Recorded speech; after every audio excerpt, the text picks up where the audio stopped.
আল্লাহ তাআলা কিতাব নাজিল করলেন এবং নবী করিম সাল্লাল্লাহু আলাইহি সাল্লাম যখন এলেন পৃথিবীতে তখন আল্লাহ তাআলা শরীয়তকে পূর্ণ করে দিলেন।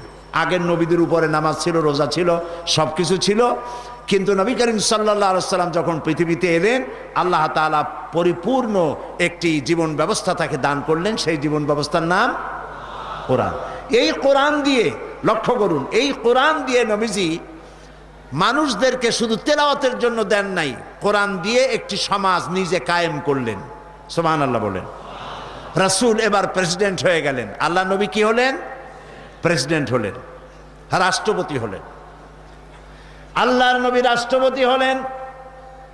কোরআন হলো সংবিধান, কোরআন হলো কনস্টিটিউশন। এই কোরআনের আইন যখন নবীজি চালু করে দিলেন, সমাজে চুরি বন্ধ হয়ে গেল, ডাকাতি বন্ধ হলো, জেনা বন্ধ হলো,